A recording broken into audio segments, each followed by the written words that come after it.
A graça e a paz de Jesus, o nosso Senhor, e o amor de Maria, nossa mãe, sejam com todos nós. Seja bem-vindo ao nosso canal, faça a sua inscrição e compartilhe esse vídeo com seus amigos. Meus irmãos, hoje eu quero falar de algumas coisas que nós não podemos esquecer jamais. E eu quero me apresentar a vocês hoje como o Jean-Pierre de Tarso. Eu fui um grande perseguidor da Santa Igreja. Eu respirava ódios e ameaças contra a fé católica e contra os católicos.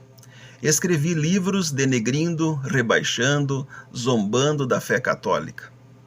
Eu participei da morte espiritual, não de um Estevão, mas de centenas, onde os obriguei através de argumentação fútil e frívola a abandonar o único batismo como mencionado em Efésios capítulo 4, versículo 5, que diz que só há um Senhor, uma só fé e um só batismo.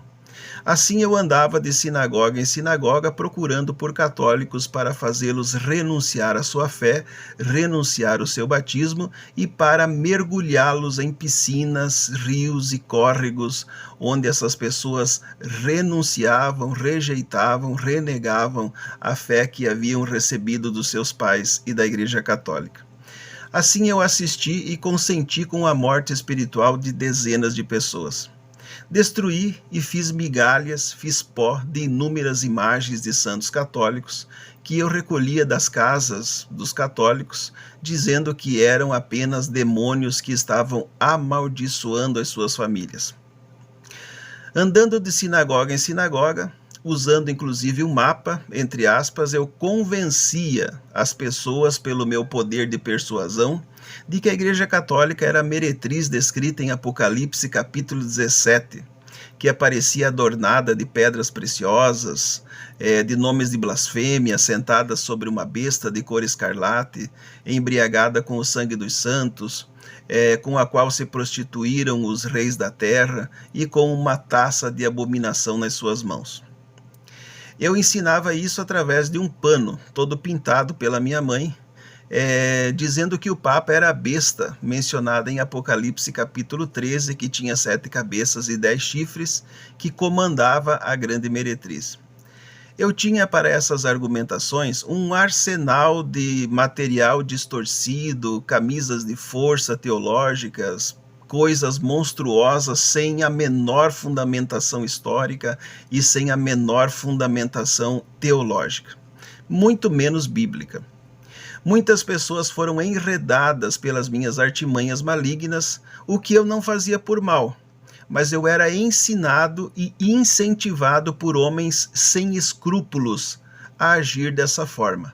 Afinal de contas, para eles uma pessoa convencida representava mais dízimo, mais oferta, mais possibilidade de extorsão, de extração de poder monetário. Só existe uma coisa melhor do que possuir um cofre cheio de ouro e dinheiro sonante. É poder nadar nele. Eu adoro dar mergulhos nele como um peixe, me enterrar nele como um tatu e jogá-lo para o alto para chover na minha cabeça. Mas certo dia, enquanto eu subia para o caminho de Damasco, cheio de ódio, respirando vinganças e ameaças contra a Igreja Católica, um ódio que havia me cegado, me adoecido fisicamente, psicologicamente e espiritualmente, de repente uma luz raiou muito forte e eu caí no chão, enquanto ouvi uma voz serena dizendo: Jean-Pierre, Jean-Pierre, por que você me persegue? Eu perguntei: quem és tu, Senhor? Ele me respondeu: eu sou Jesus a quem tu persegue.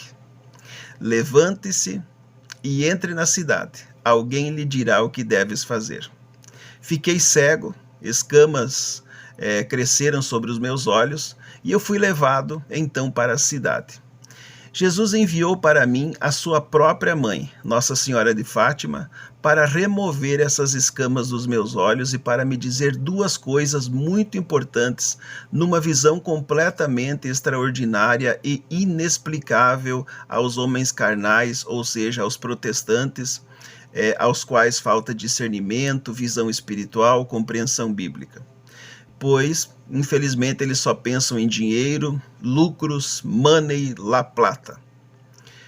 Ela me disse: deves ser um apóstolo da consagração ao meu imaculado coração, e deves sofrer muito pelo nome de Jesus.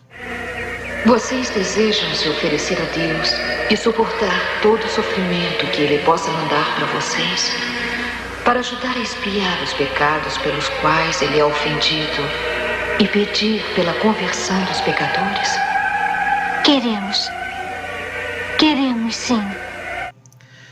Então, Deus me enviou pessoas como o Padre Bolzan, o professor Eduardo Faria, o ex-pastor Will e o diácono João Vitor, aos quais Jesus então disse: vão, esse homem é meu instrumento escolhido para levar o meu nome perante os protestantes, perante os pastores e perante todos os que se desviaram das verdades católicas.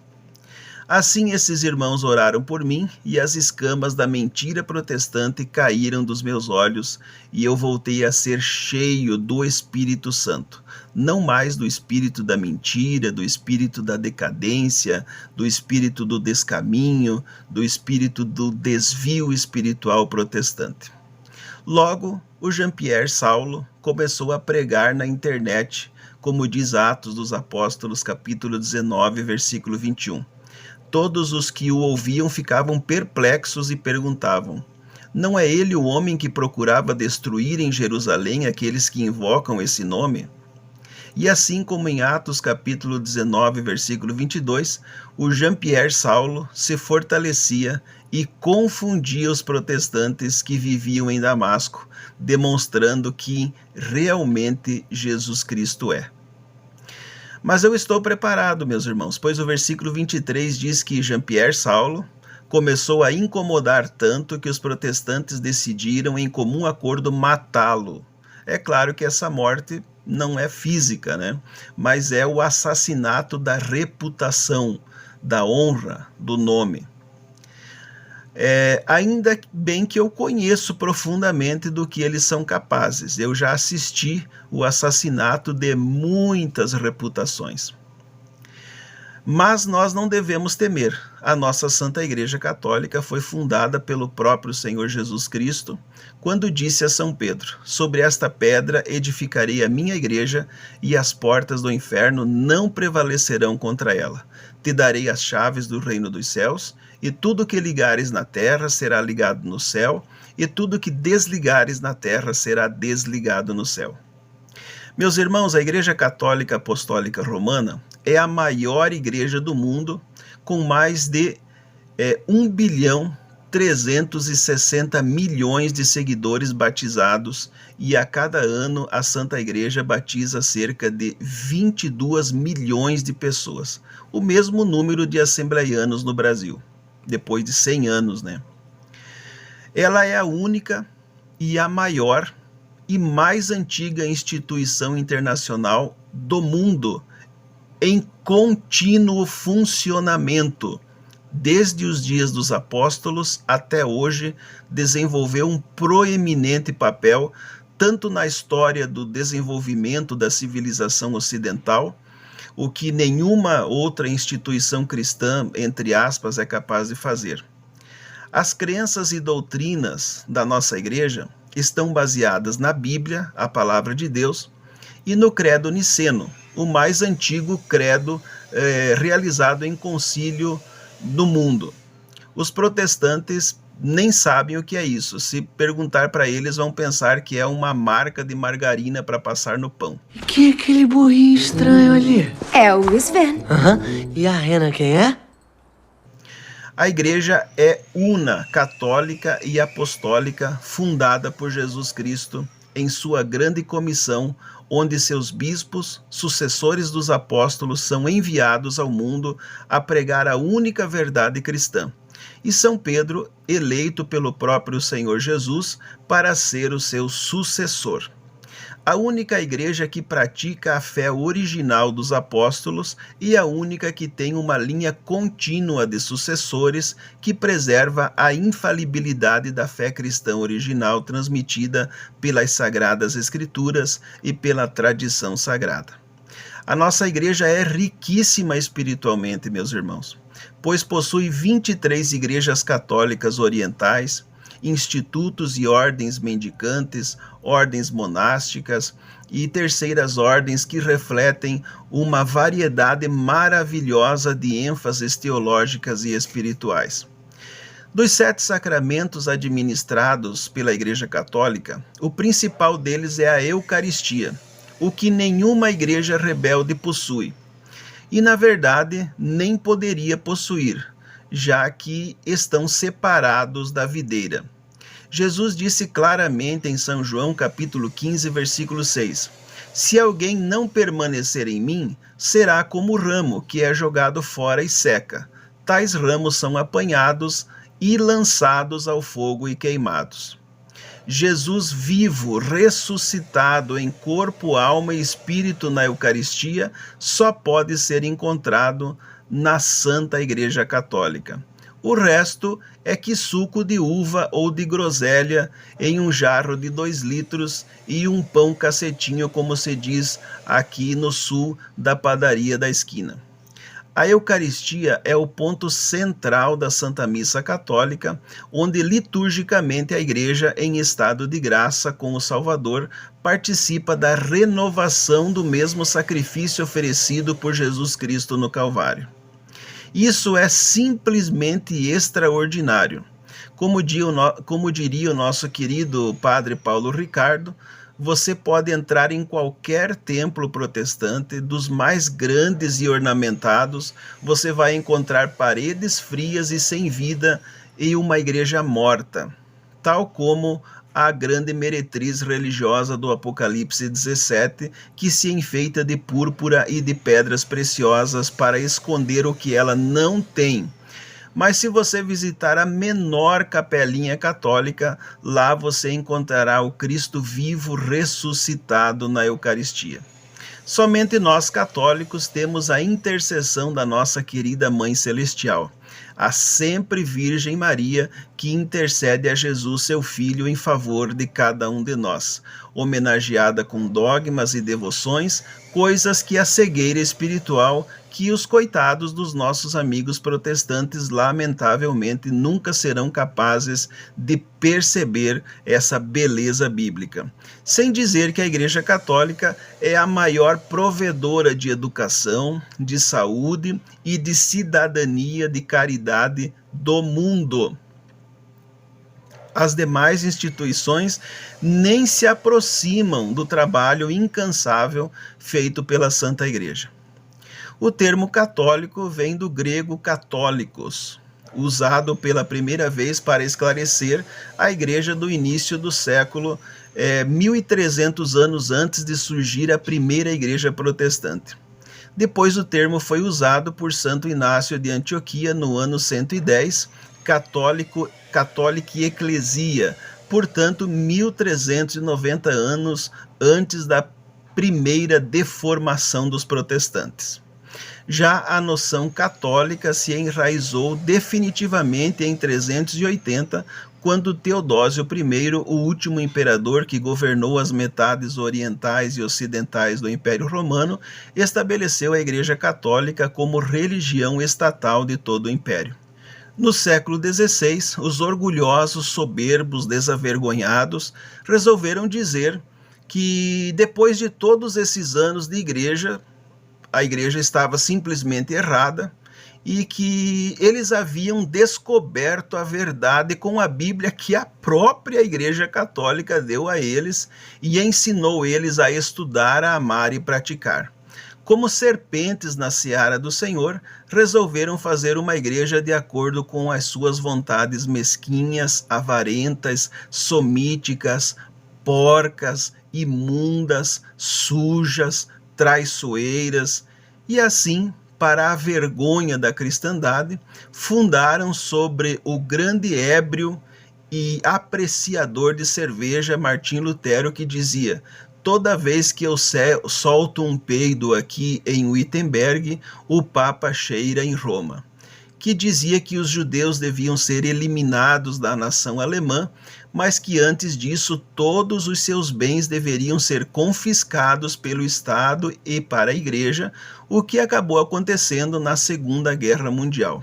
Depois, Calvino em Genebra, que mandou torturar e queimar vivo com lenha verde Miguel Servet, que também era protestante, além de mandar matar mais de 500 desafetos. Esses homens deram origem ao movimento da reforma da Igreja.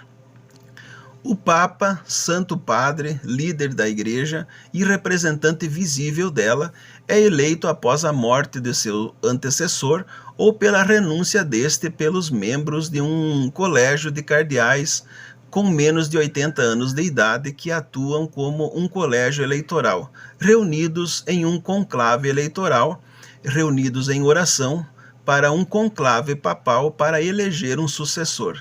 Para encerrar, eu já ouvi dezenas de alegações mentirosas de protestantes incorrigíveis de que o bondoso, benevolente e santo Lutero jamais quis se separar, da Igreja Católica, mas ele queria moralizá-la, ele queria corrigi-la.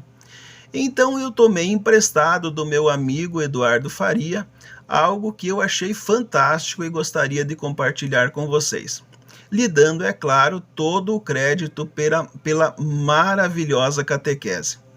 O professor Eduardo Faria diz: Lutero só queria que o Papa reconhecesse o erro, certo? Errado. Um mito amplamente espalhado pelo protestantismo é que os reformadores não queriam interrupção, eles só queriam reformar a Igreja. No entanto, por causa da intransigência das autoridades, eles não tiveram outra saída além de separar-se. Essa narrativa não resiste a uma investigação histórica. Veja as palavras do Papa Adriano VI. É muito interessante na história da Igreja, em que um Papa admite erros e promete reparações. E veja qual foi a reação de Lutero depois disso. Você sabia que durante a vida de Martim Lutero, houve um Papa que pediu desculpas pelos erros dos pastores da Igreja? É isso mesmo, pois logo no início da Reforma Protestante. O Papa Adriano declarou, em tom solene de arrependimento e confissão: a Sagrada Escritura anuncia claramente que os pecados do povo têm origem nos pecados dos sacerdotes. E por isso, como observa São João Crisóstomo, o nosso divino Salvador, quando quis purificar a enferma cidade de Jerusalém, dirigiu-se em primeiro lugar ao templo, para repreender antes de tudo os pecados dos sacerdotes. E nisso imitou o bom médico que cura a doença em sua raiz. Bem sabemos que mesmo nesta Santa Sé, já há alguns anos vem ocorrendo muitas coisas dignas de repreensão. Abusou-se das coisas eclesiásticas, quebraram preceitos, chegou-se a tudo perverter. Assim, não é de espantar que a enfermidade se tenha propagado da crença aos membros, desde o Papa até os prelados. Nós todos, prelados e eclesiásticos, nos afastamos do caminho reto, e já há muito não há um que pratique o bem. Por isso devemos todos glorificar a Deus e nos humilharmos em sua presença. Que cada um de nós considere por que caiu e se julgue a si mesmo, ao invés de esperar a justiça de Deus no dia de sua ira. Por isso, igualmente, deves tu prometer, em nosso nome, que estamos resolvidos a empregar toda a diligência, a fim de que, em primeiro lugar, seja reformada a corte romana, da qual talvez se tenha originado todos esses danos. E acontecerá que, assim como a enfermidade por aqui começou, também por aqui comece a saúde. Se o desejo de Lutero fosse realmente reformar a Igreja, aí estava um grande convite, humilde, emocionado e de apoio à reforma. Mas os seus objetivos eram outros. Os seus objetivos eram malignos, os seus objetivos eram mesquinhos, os seus objetivos eram financeiros, os seus objetivos eram políticos. A esta humilhação em forma de confissão, Lutero, o grande homem de oração reformador, respondeu com esta figura, cujo título é A Figura Pavorosa do Asno de Roma, amplamente divulgada em seus dias. Isso parece a atitude de quem busca diálogo para não se separar da igreja? Ou apenas mais um flatus voice de Lutero, ou seja, um peido verbal colecionado em suas obras? Tire as suas próprias conclusões e não se deixe enganar por esses senhores manchados desde o princípio. Mancha essa que não há alvejante que remova, somente o sangue do Cordeiro quando retornarem para a Santa Igreja Católica. Que com essas palavras você tenha um dia muito abençoado, no nome de Jesus.